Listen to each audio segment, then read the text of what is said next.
నమస్తే yes news వార్తలకు స్వాగతం. నేను మురళి. ముందుగా ముఖ్యాంశాలు. నమస్తే ఎస్ న్యూస్ వార్తలకు స్వాగతం. నేను మురళి. ముందుగా ముఖ్యాంశాలు.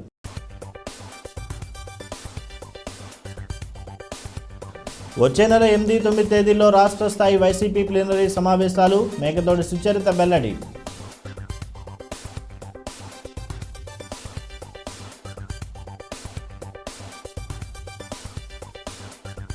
అగ్నిపథ్ను తక్షణమే రద్దు చేయాలి. NSTI demand.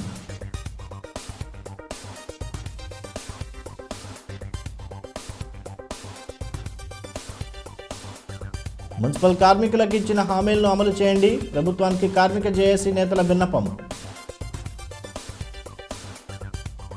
వచ్చే నెల 8-9 తేదీలో రాష్ట్ర స్థాయి వైఎస్ఆర్సీపీ ప్లీనరీ సమావేశాలు జరుగుతాయని మాజీ హోంమంత్రి గుంటూరు జిల్లా వైసీపీ అధ్యక్షురాలు మేకతోటి సుచరిత తెలిపారు.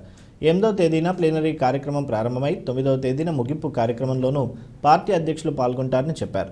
ఈ ప్లీనరీ కార్యక్రమంలో పార్టీ అధ్యక్షులు అందరికీ దిశానిర్దేశం చేస్తారని స్పష్టం చేశారు. గుంటూరు ఆచార్య నాగార్జున యూనివర్సిటీ సమీపంలోని వైఎస్ఆర్సీపీ ప్లీనరీ ప్రాంగణం ఏర్పాట్లను పార్టీ జాతీయ కార్యదర్శి విజయసాయిరెడ్డి, మాజీ హోంమంత్రి మేకతోటి సుచరిత, పలువురు ముఖ్య నేతలతో కలిసి ప్రభుత్వ సలహాదారులు సజ్జల రామకృష్ణారెడ్డి పరిశీలించారు. సందర్భంగా మేకతోటి సుచరిత మీడియాతో మాట్లాడుతూ వైసీపీ రాష్ట్ర ప్లీనరీ సమావేశంలో వైసీపీ నాయకులందరూ పాల్గొంటారని తెలిపారు. ప్రజా సంక్షేమం, రాష్ట్ర అభివృద్ధి లక్ష్యంగా ఈ ప్లీనరీ సమావేశం జరుగుతుందని వివరించారు. అగ్నిపథ్ను తక్షణమే రద్దు చేయాలని కేంద్ర ప్రభుత్వానికి ఎన్ఎస్టీఐ అల్టిమేటం జారీ చేసింది. లేని పక్షంలో దేశవ్యాప్త ఆందోళనకు శ్రీకారం చుడతామని హెచ్చరించింది.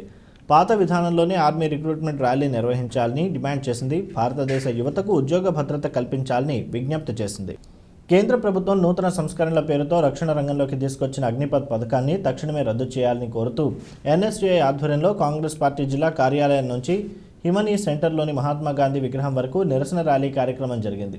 సందర్భంగా ఎన్ఎస్టీఐ శ్రేణులు దేశ ప్రధాని నరేంద్ర మోడీకి వ్యతిరేకంగా నినాదాలు చేస్తూ నిరసన ప్రదర్శన చేపట్టారు. ఈ సందర్భంగా ఎన్ఎస్టీఐ జిల్లా incharge Amrit Tej, general secretary Vemula Srinivas, రాష్ట్ర ఉపాధ్యక్షులు ధృవకుమార్ రెడ్డి, రాష్ట్ర అధ్యక్షులు నాగమధు యాదవ్, రాష్ట్ర ఇన్ఛార్జ్ నగేష్ కరియప్పన్ మాట్లాడుతూ ఆర్మీ అభ్యర్థులపై అక్రమంగా పెట్టిన కేసులను తక్షణమే ఎత్తివేయాలని డిమాండ్ చేశారు. భారతదేశ యువతపై బీజేపీ నాయకులు చేసిన వ్యాఖ్యలను తీవ్రంగా ఖండించారు. రక్షణ రంగాన్ని ప్రైవేటీకరణ చేసేందుకు కేంద్ర ప్రభుత్వం ప్రయత్నిస్తుందని మండిపడ్డారు. ఎన్నికల ముందు దేశ ప్రధాని నరేంద్ర మోడీ నిరుద్యోగ యువతకు ఇచ్చిన హామీ మేరకు 2 కోట్ల ఉద్యోగాలు ఇవ్వాల్సిందే అని స్పష్టం చేశారు. కార్యక్రమంలో కాంగ్రెస్ పార్టీ రాష్ట్ర working president Shaik Mastan Vali, Congress party నగర అధ్యక్షులు షేక్ ఉస్మాన్, ఎన్ఎస్టీఐ జిల్లా అధ్యక్షులు షేక్ కరీం తదితరులు పాల్గొన్నారు.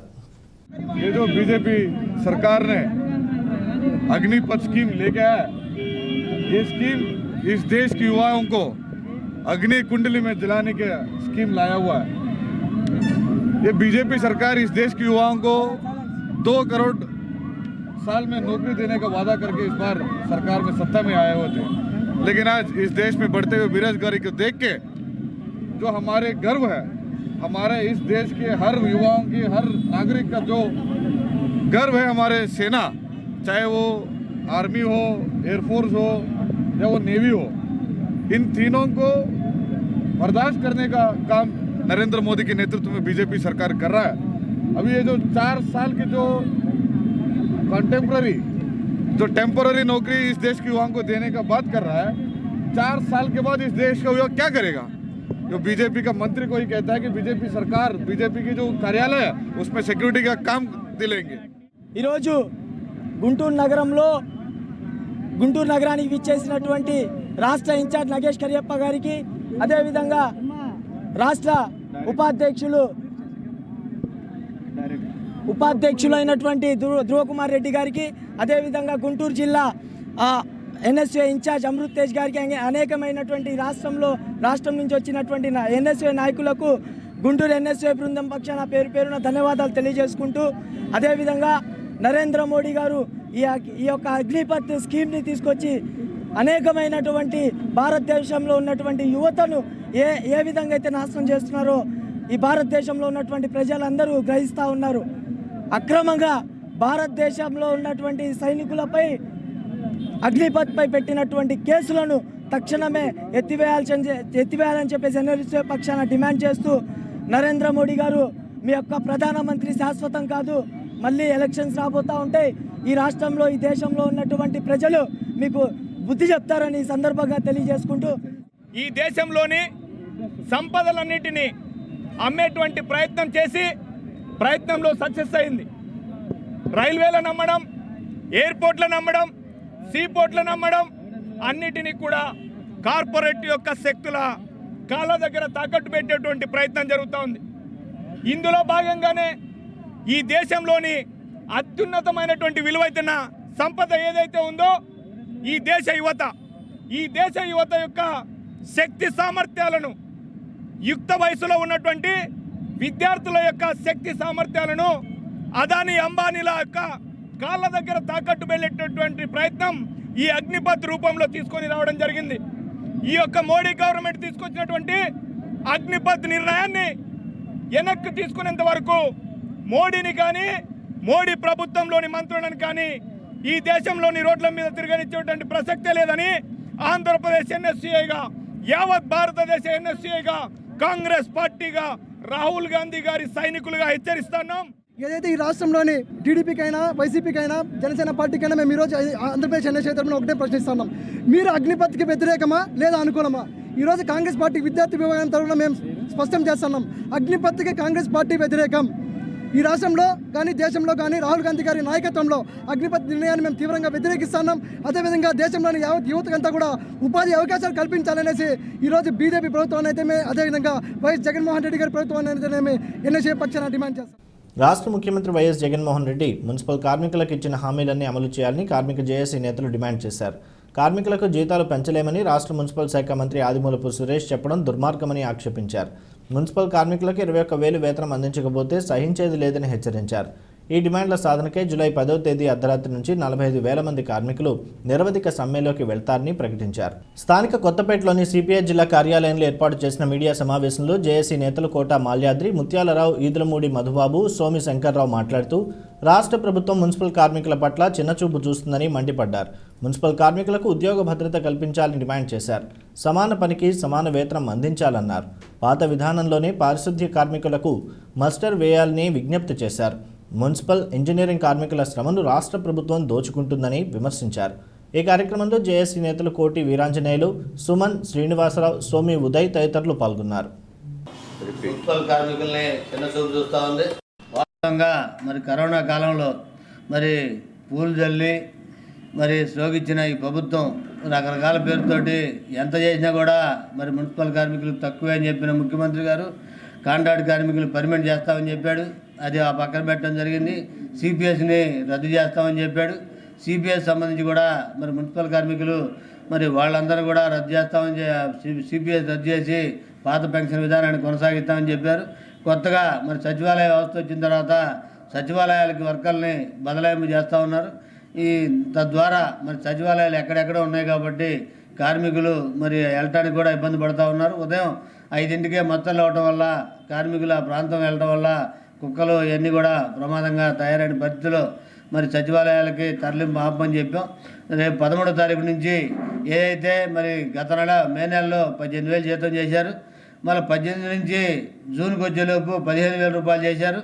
అట్లాగే 6,000 రిస్క్ ఏదైతే ఉందో అది టోటల్గా మరి పెండింగ్లో పెట్టిన పరిస్థితిలో మరి 11వ తారీఖు నుంచి కూడా అంటే 10వ తారీఖు అర్ధరాత్రి నుంచి సమ్మెలోకి వెళ్తామని చెప్పి మున్సిపల్ జేఏసీగా మరి సిడిఎంఏ గారికి వినతిపత్రం ఇవ్వటం, అనంతరం చర్చలు కూడా పిలిచారు. చర్చల్లో మరి ప్రిన్సిపల్ సెక్రటరీ గారు శ్రీలక్ష్మి గారు, అట్లాగే మున్సిపల్ మంత్రి మరి ఆదిమూలపు సురేష్ గారు కూడా మరి ఏదైతే కార్మిక సమస్యలన్నీ కూడా పరిష్కరిస్తాం, జీతాలు మాత్రం మరి పెంచలేమని చెప్పారు. అంటే 18,000 మళ్ళీ 6,000 రూపాయలు 24,000 ఇవ్వాలని యూనియన్గా డిమాండ్ చేస్తూ ఉన్నాం.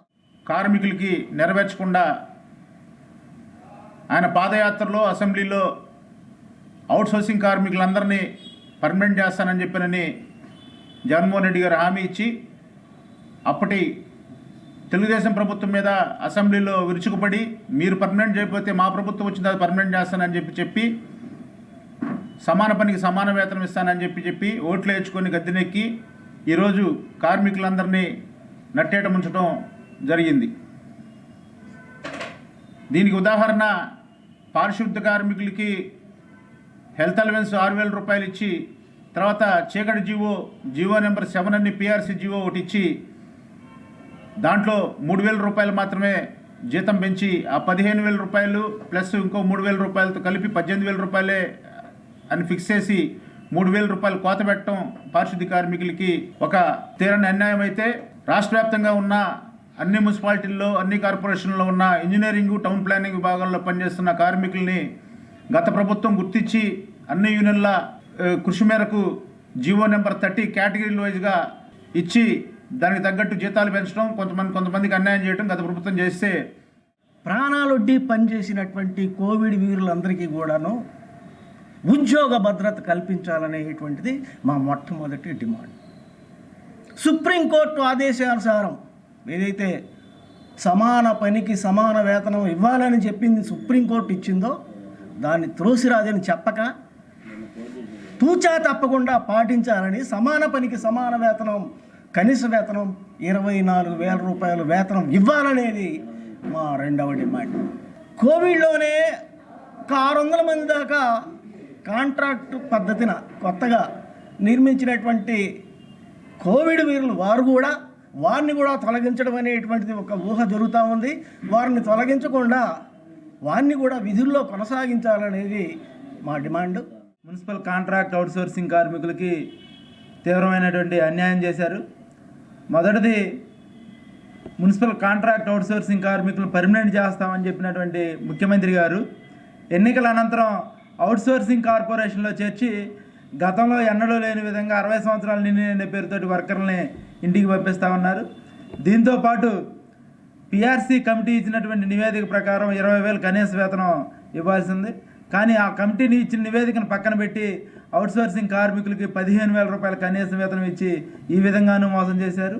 అట్లాగే ముఖ్యమంత్రి గారు ఇచ్చినటువంటి హామీ ప్రకారం 6,000 రూపాయల హెల్త్ అలవెన్స్ ఇస్తామని చెప్పేసి ఇస్తూ గత నెలలో 2022 మే నెలలో హెల్త్ అలవెన్స్ని 6,000 నుంచి 3,000 తగ్గిస్తూ 18,000 రూపాయలు జీతంగా వేశారు. ఇప్పుడు ఈ నెలలో ఆ 18,000 రూపాయలు తగ్గించి 15,000 రూపాయల జీతం, 3,000 రూపాయల హెల్త్ అలవెన్స్ ఇస్తామని చెప్పేసి ప్రభుత్వం చెప్తా ఉంది. సిపిఐ గుంటూరు నగర 24వ మహాసభలు జూలై 9, 10 తేదీల్లో చాకలిగుంట కమ్యూనిస్ట్ బొమ్మల సెంటర్ నందు ఘనంగా జరుగుతాయని నగర కార్యదర్శి కోట మాల్యాద్రి తెలిపారు. గుంటూరు నగర అభివృద్ధిని ఆకాంక్షిస్తూ సిపిఐ ఆధ్వర్యంలో అనేక సమరశీల పోరాటాలు జరిగాయని వివరించారు. గతంలో ఖాళీగా ఉన్న ప్రభుత్వ భూముల్లో పేదలకు ఆవాసాలు ఏర్పాటు చేసి కనీస మౌలిక వసతులు కల్పించడంలో సిపిఐ కీలక పాత్ర పోషించిందని పేర్కొన్నారు. స్థానిక కొత్తపేట సిపిఐ జిల్లా కార్యాలయంలో ఏర్పాటు చేసిన మీడియా సమావేశంలో ఆ పార్టీ నగర కార్యదర్శి కోట మాల్యాద్రి మాట్లాడుతూ ప్రభుత్వ ప్రజా వ్యతిరేక విధానాలపై అనేక పోరాటాలు చేసిన చరిత్ర తమ పార్టీదని చెప్పారు. జూలై 9వ తేదీ సాయంత్రం గుంటూరు మున్సిపల్ కార్పొరేషన్ కార్యాలయం నుండి కమ్యూనిస్ట్ బొమ్మల సెంటర్ వరకు మహాప్రదర్శన జరుగుతుందన్నారు. అనంతరం జరిగే బహిరంగ సభలో సిపిఐ రాష్ట్ర సహాయ కార్యదర్శి ముప్పాడ నాగేశ్వరరావు, జిల్లా కార్యదర్శి జంగాల అజయ్ కుమార్ పాల్గొంటారని వివరించారు. ఈ మహాసభలను విజయవంతం చేయవలసిందిగా ప్రజలకు పిలుపునిచ్చారు. మరి గత 4-5 సంవత్సరాల నుంచి ఏదైతే కరోనా మరి ఓ పక్క ప్రభుత్వ ప్రజా వ్యతిరేక పాలనకు వ్యతిరేకంగా మరి సిపిఐ ఆధ్వర్యంలో ఈ నగరంలో అనేక కార్యక్రమాలు నిర్వహించాం. ముఖ్యంగా ఈ నగరానికి సంబంధించి ఏదైతే మరి పీవీకే నాయుడు మార్కెట్ ఉందో మార్కెట్ని అమ్మకానికి పెట్టడం, దాని పక్కన ఉన్నటువంటి 2 స్థలాలు ఏపీ బిల్డ్ పేరుతోటి ఏదైతే అమ్మకానికి పెట్టారో అమ్మకాన్ని వ్యతిరేకిస్తూ వెల్ఫేర్ సెంటర్ కానివ్వండి, నల్లబాడు స్థలం, ఈ 3 కూడా అమ్మొద్దని హైకోర్టులో కూడా మరి ఫిల్ చేసిన చరిత్ర సిపిఐ నగర సమితికే ఉంటుంది. అట్లాగే ఈ నగరంలో అనేక సమస్యల పరిష్కారం కోసం సిపిఐగా పోరాటాన్ని కొనసాగిస్తూ ఉన్నాం. మొన్న మరి దీనికి సంబంధించి ఏదైతే మరి మోతీలాల్ నగర్ కానివ్వండి, నెహ్రూ నగర్ జీరో లైన్కి సంబంధించి సుమారు 500 కాపురాలను రైల్వే ట్రాక్ పక్కన గత 30-40 సంవత్సరాలుగా నివాసం ఉంటా ఉన్నారు. కేవలం మరి ఆ స్థలం మీద మరి ఆలోచించోటి స్థలాన్ని కాజేయాలనే పేరుతోటి ఏమాత్రం అడ్డం లేని ఆ స్థలంలో ఉన్నటువంటి 400-500 మందిని కుటుంబాలంతా కూడా మరి ఖాళీ చేయడంలో మరి ప్రయత్నం చేయటం, వారంతా కూడా సిపిఐని ఆశ్రయించడంలో సిపిఐ వివిధ ఆందోళన ఫలితంగా ఈరోజు 400-500 మంది ఆ కుటుంబాలన్నీ కూడా వాళ్ళు అక్కడే నివాసాలు ఉంటా ఉన్నారు. అట్లాగే ఏదైతే విజ్ఞాన మందిరం మరి 1 టౌన్లో విజ్ఞాన మందిరం, 2 టౌన్లో నార్ల ఆడిటోరియానికి సంబంధించి మరి ₹1 కోటి బడ్జెట్ కేటాయించడం, పనులు పూర్తి స్థాయిలో లేకుండా కేవలం మరి ప్లాస్టిక్కి సంబంధించి చైర్లకు సంబంధించి 1700 మంది మరి అక్కడ కూర్చోడానికి వీలయ్యే ఆడిటోరియాన్ని ₹1 కోటితో కట్టడం. ప్రపంచవ్యాప్తంగా తెలుగువారికి గుర్తింపు తెచ్చిన మహానుభావుడు నందమూరి తారక రామారావు అని టీడీపీ పోలిట్ బ్యూరో సభ్యులు సోమిరెడ్డి చంద్రమోహన్ రెడ్డి కొనియాడారు. ఎన్టీఆర్ తెలుగుదేశం పార్టీకి జీవం పోసి దేశ రాజకీయ స్వరూపాన్ని మార్చేశారన్నారు. ఒక రాజకీయ పార్టీని స్థాపించి 9 నెలల్లో ముఖ్యమంత్రిగా అధికారంలోకి వచ్చిన ఏకైక వ్యక్తి ఎన్టీఆర్ అని కితాబిచ్చారు. గుంటూరు జిల్లా తెలుగుదేశం పార్టీ కార్యాలయంలో ఎన్టీఆర్ శత జయంతి ఉత్సవాల కార్యక్రమం ఘనంగా జరిగింది. ఈ కార్యక్రమానికి ముఖ్య అతిథిగా టీడీపీ పోలిట్ బ్యూరో సభ్యులు సోమిరెడ్డి చంద్రమోహన్ రెడ్డి హాజరయ్యారు. సమాజమే దేవాలయం, ప్రజలే దేవుళ్ళు అనే నినాదంతో ప్రజా సంక్షేమ పాలనకు బాటలు వేసి భారత రాజకీయ చరిత్రలో ఎన్టీఆర్ సంక్షేమ అధ్యయనానికి శ్రీకారం చుట్టారని చెప్పారు. తలలు పండిన రాజకీయ నాయకులకు ధీటుగా ఆయన నిర్ణయాలు ఉండేవని ప్రశంసించారు. పురుషులతో సమానంగా మహిళలకు ఆస్తిలో సమాన హక్కు కల్పించారని గుర్తు చేశారు. తెలుగువాడి ఆత్మగౌరవం కోసం అనునిత్యం పాటుపడిన మహోన్నతమైన వ్యక్తిని స్మరించుకోవడం తెలుగువారి అదృష్టమన్నారు.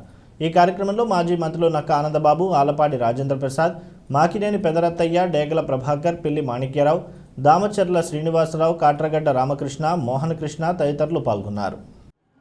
ఆనాడు ఎక్కువ అటాచ్మెంట్ వచ్చింది. సెంట్రల్ బ్యాంక్ ప్రెసిడెంట్గా గండిపేటలో ఉన్న ఆయనకు కనపడిన 91 నలపరెడ్డి శ్రీనివాసరెడ్డి కాంగ్రెస్కి వెళ్ళిపోయినాడు. ఆనం, నేదురుమల్లి, నలపరెడ్డి, ఆదాల, మాగుంట, మేకపాటి ఎవరు లేరు. ఆ రోజు సారా వ్యతిరేక ఉద్యమం మేము చేపట్టినప్పుడు పెద్దాన్ని పిలిస్తే నెల్లూరుకు వచ్చాడు. బిఆర్ కాలేజీలో బహిరంగ సభ అడ్రస్ చేశాడు. 23 జిల్లాల్లో సారా పాటలు జరిగాయి. నెల్లూరులో మేము సారా పాటలు ఆపాం. దోబుగుంట రోషమ్మ వాళ్ళు ఫస్ట్ మహిళలు టేకప్ చేశారు. మేము రాజకీయ పార్టీలన్నీ కలిసి కూటమిగా టేకప్ చేశాం. ఆయన ఒక మాట చెప్పాడు, బిఆర్ కాలేజీలో మైక్ తీసుకొని బహిరంగ సభలో మేము అధికారంకి వచ్చిన తర్వాత, నేను ముఖ్యమంత్రి అయిన తర్వాత సారా నిషేధిస్తా, పూర్తి మద్యపానం నిషేధం అమలు చేస్తానని చెప్పిన మహానుభావుడు ఎన్టీ రామారావు గారు. రాగానే సంతకం పెట్టి మద్యపాన నిషేధం. ఇప్పుడు చూస్తున్నాం కదా, నేను రాగానే దశల వారి అని చెప్పి ఇప్పుడు దశల వారీగా పెంచుకుంటే చెత్తమందు జనం చేద్దాకిచ్చే పరిస్థితి ఈరోజు. అంటే ముఖ్యమంత్రులకు, పాలిటీషియన్స్కి, అటువంటి మహానుభావులకి, ఇటువంటి వాళ్ళకి తేడా ఎటువంటిదంటే, ఓట్లు వేయించుకొని గెలిచిన తర్వాత మొదటి సంతకంతో కంప్లీట్ మద్యపాన నిషేధం తెచ్చిన మహానాయకుడు ఎన్టీ రామారావు గారు అని చెప్పేసి నాకు సొంత అనుభవం. బహిరంగ సభ ఆయన తీసుకుపోవటం, ఏర్పాటు చేయటం ఇవన్నీ చూసాం. ఆయన చెప్పిన 2 నెలలకి విజయభాస్కర్ రెడ్డి దిగొచ్చి సారా నిషేధం ప్రకటించారు. ఎన్టీ రామారావు గారి దెబ్బ అంటే ఆ రోజు విజయభాస్కర్ రెడ్డి ప్రభుత్వం దిగొచ్చిన విషయాన్ని మీ అందరికీ మనవి చేస్తున్నాను. 4 దశాబ్దాల చరిత్ర. రాజకీయాలకి ఎన్టీఆర్ పార్టీ పెట్టకముందు ఒక రకంగా ఉంటే, రాజకీయాల్ని మనం 2 రకాలుగా చెప్పుకోవచ్చు ఈ భారతదేశంలో. తెలుగుదేశం పార్టీ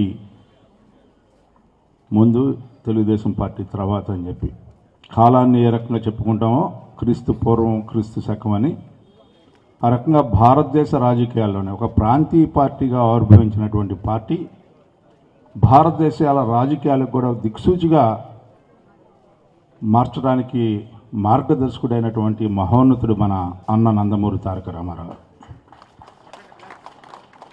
అలాంటి నేత మది నుంచి పుట్టిన పార్టీ తెలుగుదేశం పార్టీ. అప్పటి వరకు నాయకుల దగ్గరికి ప్రజలు వెళ్ళేవాళ్ళు. తెలుగుదేశం పార్టీ ఆవిర్భవించిన తర్వాత ప్రజల దగ్గరికి నాయకత్వం వెళ్ళటం అనేది 4 గోడల మధ్యలో కాదు, 4 మధ్యలో రాజకీయం అని చెప్పినటువంటి మహోన్నతుడు అన్న నందమూరి తారక రామారావు. రాజకీయాలకు ఒక కొత్త అర్థాన్ని ఇవ్వటమే కాకుండా, ప్రజాస్వామ్యం అంటే ఎన్నికలే మన్నిక అని చెప్పి, ఆ రకంగా ప్రజాస్వామ్యంలో ఎన్నికలు జరిపినటువంటి అంటే ఎన్నిసార్లు ఎన్నికలు జరిగినాయి అంటే అన్న నందమూరి తారక రామారావు నేతృత్వంలో అన్నిసార్లు ఎన్నికలు, సొసైటీలకి, పంచాయతీలకి, లేకపోతే ఇక్కడ కింద గ్రామ స్థాయి నుంచి పై స్థాయి వరకు అధికార భాగస్వామ్యం అందరికీ అందాలని చెప్పి స్థానిక సంస్థల్లో రిజర్వేషన్లని ప్రవేశపెట్టినటువంటి మహోన్నతుడు. సంస్కరణలు అంటే అప్పటి వరకు అధికారం ఒకరికే ఉండేది. స్వర్గీయ నందమూరి తారక రామారావు గారి శత జయంతి ఉత్సవాలు పురస్కరించుకొని జిల్లా పార్టీ కార్యాలయంలో తీసుకున్నటువంటి నిర్ణయం ప్రతి నెల కూడా ఈ రోజున 28వ తేదీ ఆ మహానుభావుడి యొక్క జన్మదినోత్సవ కార్యక్రమాలు జరగాలి. సంవత్సరం మొత్తం, సంవత్సరం పొడవునా వారు రాజకీయంగా కానీ, సామాజికంగా కానీ, సినీ రంగంలో కానీ వారు చేసినటువంటి మంచి పనులు, వారు తీసుకొచ్చినటువంటి విప్లవాత్మక మార్పులు మొత్తం కూడా ఒకసారి ఆకలింపు చేసుకునే విధంగా ముందుకు పోవాలని ఈ మంచి కార్యక్రమాన్ని తలపెట్టినందుకు ముందుగా జిల్లా పార్టీని హృదయపూర్వక అభినందనలు తెలియజేస్తూ, ఇవాళ ఎన్టీ రామారావు గారి స్థాపనతో ఏర్పడినటువంటి తెలుగుదేశం పార్టీ 40 సంవత్సరాల క్రితం ఏర్పడినటువంటి పార్టీ పేదవాడి కోసం, బడుగు బలహీన వర్గాల కోసం మరి చేసినటువంటిది అమోఘమైనటువంటి సేవ. ఎన్టీ రామారావు గారు ఈ పార్టీ స్థాపించినప్పుడు చెప్పిన అంశాలు ఒక్కసారి రికార్డులో వెనక్కిపోయి చూస్తే ఆయన చెప్పినటువంటి మాటలు ఎవరెవరు స్ఫూర్తిగా తీసుకున్నారంటే డాక్టర్ బిఆర్ అంబేద్కర్, అదేవిధంగా ఆయనకు ముందు జ్యోతిబా పూలే, అంబేద్కర్ గారి తర్వాత పెరియార్ రామస్వామి నాయకర్. ఆ సిద్ధాంతాల నుంచి మెల్లమెల్లగా అర్థం కాక చాలామంది ఎందుకు జరిగిందో తెలియని పరిస్థితుల్ని ఉన్నాయనే ఉద్దేశంతో ఖచ్చితంగా ప్రతి నెల 28వ తారీఖు, ఎందుకంటే అన్నగారు మే 28న జన్మించారు, ఆ జన్మదినం రోజును గుర్తుపెట్టుకొని ఇప్పటి నుంచి మే 28వ తారీఖు వరకు ప్రతి నెల ఒక కార్యక్రమాన్ని మరి నిర్వహించాలనే ఒక ఆలోచన చేయటం జరిగింది. అన్నగారు పెట్టిన పార్టీ కనుక తెలుగుదేశం ఏర్పడక ముందు రాజకీయపరమైన కార్యక్రమాలతో పాటు ఆంధ్ర రాష్ట్రంలోని ప్రజా జీవితంలోనూ, సంక్షేమ రంగంలోనూ, రాజకీయ విధానాల్లోనూ అనేక అంశాల్లో పెను మార్పులు వచ్చినాయి. ఆ మార్పులన్నింటినీ కూడా ప్రజల దృష్టికి తీసుకెళ్లాలని, అందరినీ చైతన్యపరచాలనే ఉద్దేశంతో 1 గంట పాటు ముఖ్య అతిథుల్ని పిలిపించుకొని తెలుగుదేశం పార్టీ యొక్క విధి విధానాలు, అన్నగారి ఆశయాలు, ఆలోచనలు అన్నిటిని కూడా చర్చించాలి.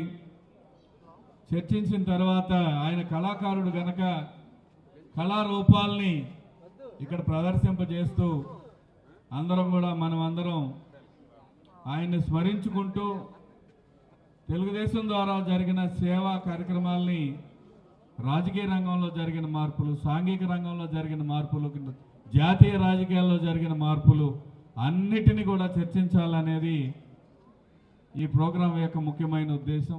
ఆ రోజున ఎన్టీ రామారావు గారు చెప్పినట్టు మీది ఏ ఇజం అంటే హ్యూమనిజం. ప్రతి పొలిటికల్ పార్టీకి బ్యాక్ బోన్ హ్యూమనిజమే. అయితే ఆ హ్యూమనిజం రీచ్ అవ్వటానికి పాటించే ఇజాల్లో చాలా ఉన్నాయి. సోషలిజం అనండి, కమ్యూనిజం అనండి, ఇంకా ఏ ఇజం అనండి. కానీ వీటన్నిటికీ డెస్టినేషన్ ఏంటంటే హ్యూమనిజం. మనిషిని బతికించగలిగితే పాలసీ ఉంటుంది తప్ప పాలసీని బతికించడానికి మనుషులు ఎప్పుడూ ఉండరు. ఇది చాలా స్పష్టంగా, సింపుల్గా చెప్పిన ఏకైక రాజకీయవేత్త ఎన్టీఆర్. అయితే ఆయన పెట్టిన ముహూర్త బలమేమో కానీ బహుశా తమిళనాడులో డిఎంకే, ఏడీఎంకే కానీ, అంటే తమిళనాడులో ఏడీఎంకేకి, డిఎంకేకి, ఆంధ్రప్రదేశ్లో టీడీపీకి తేడా ఏంటంటే అక్కడ ఒక పార్టీ విడిపోయింది, కమ్యూనిస్ట్ పార్టీ లాగా. కానీ టీడీపీ ఎప్పుడు 2 కాలాలు.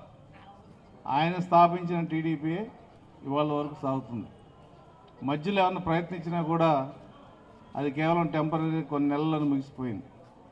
కాబట్టి ఆ బలం, ఆ పార్టీకి బలం వచ్చిన కారణం ఏంటంటే పార్టీ సిద్ధాంతాలు. చాలామంది ఇవాళ తెలుగుదేశంలో ఉన్న కొన్ని సిద్ధాంతాలని చాలా ఈజీగా మాట్లాడతారు. ఎందుకంటే ఏదైతే మనం చేయలేమో దాని నుంచి మనం నెగిటివ్ మాట్లాడతాం. ఇవాళ చాలామంది కొత్త జనరేషన్లో నేను అబ్జర్వ్ చేస్తున్న టెండెన్సీ ఇది. ఇలా ఎందుకు అలా ఎందుకని అలా ఎందుకనే పనులు చేయబట్టే వాళ్ళ పార్టీ ఈ స్థాయికి వచ్చింది. అవి కూడా మళ్ళీ ఒకసారి పునరాలోచించుకొని చేపట్టాల్సిన అవసరం ఉందని చెబుతూ ఉన్నాడు. కానీ ఇవాళ మాలాంటి వాళ్ళు చెబుతూ ఉంటే ఇవాళ అవన్నీ కుదరవండి, వాళ్ళ రోజులు మారినాయండి అని అంటూ ఉన్నారు. మరి ఆ రోజు చూసాం, నేనేదో వైద్యం చేసుకుంటూ ఉండేవాళ్ళం. రామారావు పార్టీ పెట్టాడు, అప్పటి వరకు కాంగ్రెస్ పరిపాలన, ప్రజల పట్ల ఆ పరిపాలన తీరు చూసి విరక్తి చెందుతూ ఉండేవాళ్ళు.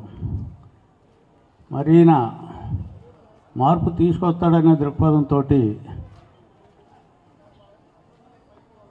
పార్టీలో చేరటం, మరి అప్పుడు 82 మార్చి 29 తర్వాత శ్రీకాకుళం నుంచి మొదలుపెట్టి పార్టీ ప్రచారం మొదలుపెట్టాడు. చైతన్య రథం హరికృష్ణ గారు డ్రైవింగ్ చేసేవాడు వెహికల్. ఎక్కడో కాలువల పక్కన తుండు కూడా చుట్టుకొని స్నానాలు చేస్తూ ఉండేవాడు. అవన్నీ కూడా ఈనాడు బాగా ఫోకస్ చేసేది. మరి ఆయన అలా తిరుగుతున్న సమయంలోనే ఎలక్షన్ డిక్లేర్ చేశారు. అప్పటికి ఆయన స్టడీ చేసి ఉంచాడట్టుకుంది. మాలాంటి వాళ్ళు అందరికీ కూడా బీఫారాలు ఇవ్వటం జరిగింది. మరి ఆ రోజు ఆ ప్రచారం ఏ విధంగా జరిగేది అంటే, ఇవాళ మొన్న మహానాడుకు చూసాం. అది చూస్తుంటే ఆ రోజులు గుర్తుకొస్తూ ఉన్నాయి. ఆయన ఇవాళ సాయంత్రం ప్రోగ్రాం అంటే కనీసం 2-3 రోజులు ఆలస్యంగా వచ్చేవాడు. దారిలో జనం ఆ విధంగా బ్రహ్మరథం పడుతూ ఉండేవాళ్ళు ఆయనకి. మరి మేము అప్పటికి నామినేషన్ వేసి తిరుగుతూ ఉన్నాం. ప్రతివాడు వస్తాడన్న రోజుకి అక్కడ ప్రతివాడు ఉంటే తిక్కిరెడ్డిపాలెం అనే ఊరు గ్రౌండ్స్లో అక్కడ పొలాల్లో పెట్టాం మీటింగ్.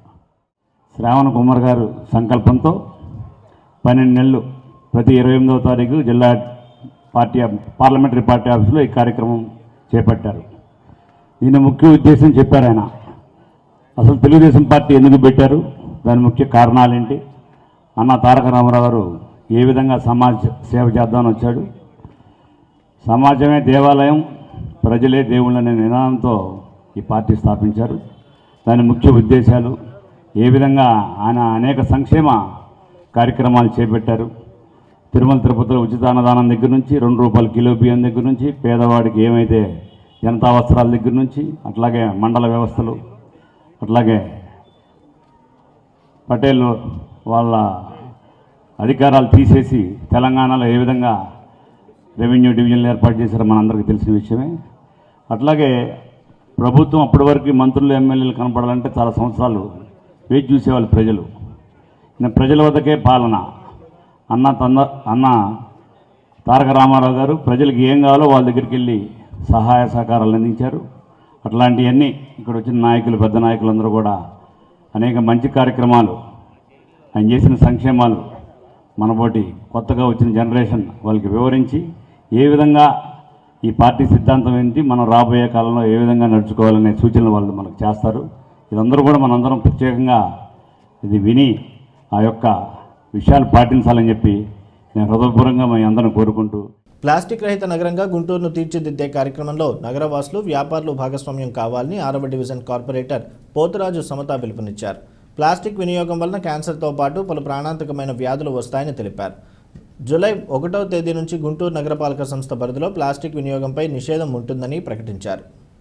జూలై 1వ తేదీ నుంచి గుంటూరు నగరంలో సింగిల్ యూజ్ ప్లాస్టిక్ వస్తువుల నిషేధం కఠినంగా అమలు కానుంది. ఈ నేపథ్యంలో గుంటూరు నగరపాలక సంస్థ పరిధిలోని 57 డివిజన్లో పెద్ద ఎత్తున ప్రజల్లో అవగాహన పెంచేలా కార్యక్రమాలు కొనసాగుతున్నాయి. స్థానిక 6వ డివిజన్ పరిధిలోని స్థానిక కార్పొరేటర్ పోతురాజు సమత ప్లాస్టిక్ వినియోగం వలన కలిగే అనర్థాలపై వ్యాపారులకు, ప్రజలకు అవగాహన కల్పిస్తున్నారు. క్యారీ బ్యాగులకు బదులుగా నారా సంచులు, గుడ్డ సంచులు వాడాలని సూచించారు. ప్రభుత్వ నిబంధనలు ఉల్లంఘిస్తే భారీ జరిమానా విధించడం జరుగుతుందని హెచ్చరించారు. గుంటూరు నగరపాలక సంస్థ చేపట్టిన ఈ బృహత్తర యజ్ఞంలో ప్రజల భాగస్వామ్యం కావాలని విజ్ఞప్తి చేశారు.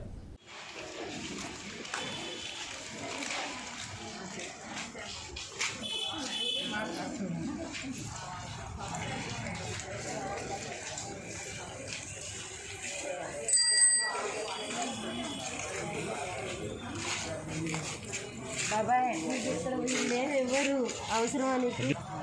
ఇందులోనే 75 mm వస్తుంది ప్రజెంట్ డిసెంబర్ వరకు వాడుతాం. తర్వాత ఆల్టర్నేట్ ఏంటంటే వేరే వస్తుంది, అది తెచ్చుకోవచ్చు.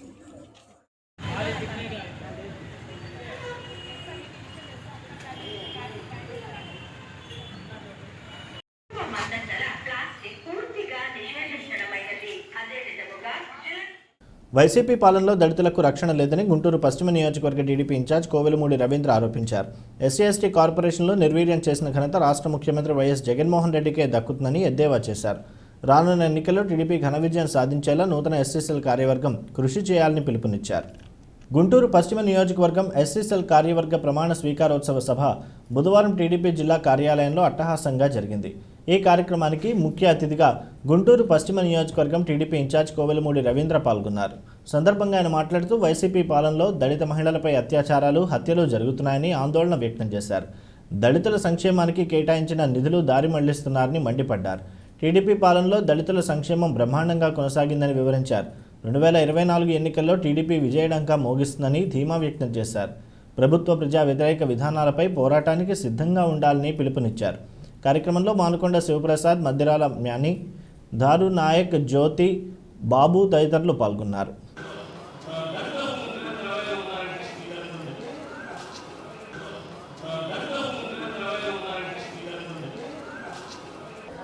వార్తలు ముగించే ముందు ముఖ్యాంశాలు మరొకసారి.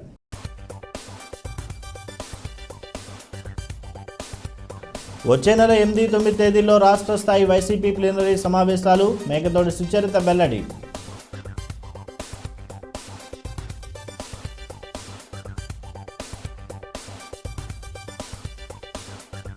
అగ్నిపథ్ను తక్షణమే రద్దు చేయాలి, ఎన్ఎస్టీఐ డిమాండ్.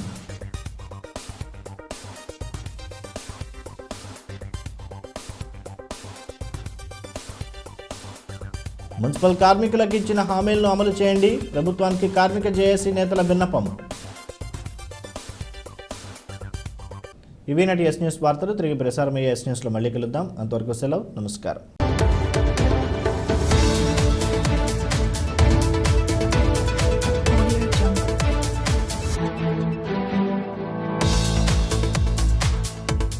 నమస్తే, ఎస్ న్యూస్ వార్తలకు స్వాగతం. నేను మురళి. ముందుగా ముఖ్యాంశాలు.